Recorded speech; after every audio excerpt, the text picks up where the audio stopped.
जयपुर के पंचायती राज सभागार में आज एक राष्ट्र एक चुनाव पर युवा छात्रों और नव मतदाताओं के साथ एक संवाद कार्यक्रम का आयोजन किया गया।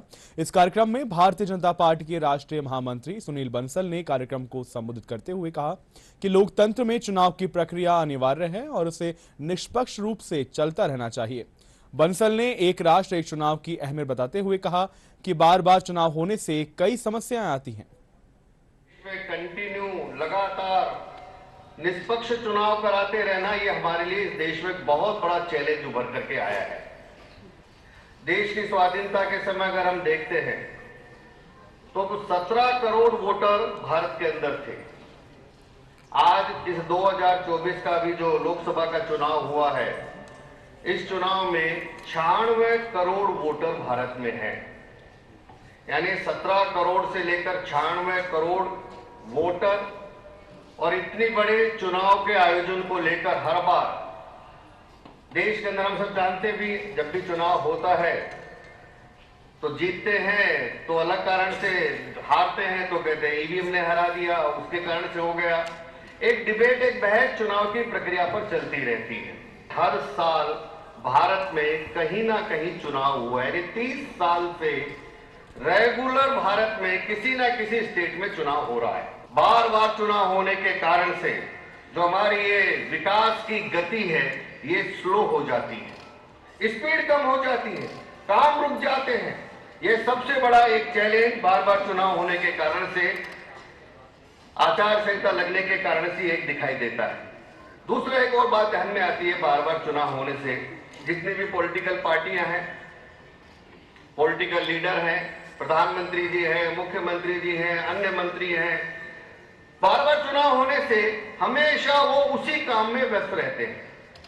आप देखिए साल में कितना काम, 5 साल का जनादेश मिला है, 5 साल आपको अपने राज्य के अंदर, अपने क्षेत्र के अंदर काम करना है। इसके बजाय बार बार चुनाव होने के कारण से उनका ज्यादातर समय इसी में जाता है। सबसे बड़ी बात है, कई देशों में 1 स्टेट 1 इलेक्शन है, 1 नेशन 1 इलेक्शन है। अपने हिंदुस्तान में भी 1951-52 से लेकर के 51-52 में भी एक बार चुनाव हुआ, एक साथ चुनाव हुआ, 57 में भी एक साथ चुनाव हुआ, 62 में भी एक साथ चुनाव हुए, 67 में भी एक साथ चुनाव हुए। पहले देश में, हमारे देश में हुए चुनाव एक साथ, विधानसभा और लोकसभा के भी। और ऐसे ही कई देशों में, वो जी डोटासरा जी थोड़ा अध्ययन करेंगे तो पता चल जाएगा कि कई देशों में एक साथ चुनाव होते हैं, उसके बाद वो देश विकास के रथ पर चलता है। और हमारे देश के प्रधानमंत्री जी की भी इच्छा है कि ये जो बार बार चुनाव आचार संहिता और अवरोध आ जाते हैं जिससे विकास बाधित होता है, इसलिए हमारा भी प्रयास है। भजनलाल जी ने भी ये कोशिश की कि 1 स्टेट 1 इलेक्शन के तर्ज पर राजस्थान में भी अभी जो पंचायतों का और नगरीय निकायों का पुनर्गठन हो रहा है, पुनर्सीमांकन हो रहा है, जिसमें इक्वल डिस्ट्रीब्यूशन और पॉपुलेशन बेसिस पर वो वार्डों का गठन होगा, चुनाव हो जाएंगे। देखिए, दुष्परिणाम की चर्चा तो वो लोग कर रहे हैं जिनके अपने व्यक्तिगत इंटरेस्ट हैं, क्योंकि एक भ्रांति ये फैलाई जा रही है कि मोदी जी अपने लिए कर रहे हैं। पर अगर इस विधेयक को देखें तो इसमें ट्रांजिशनल पीरियड 2029 से 2034 है। 2029 तक सारे चुनाव अभी की नियमित प्रक्रिया से होंगे, यानी कोई चुनाव डिस्टर्ब नहीं होगा।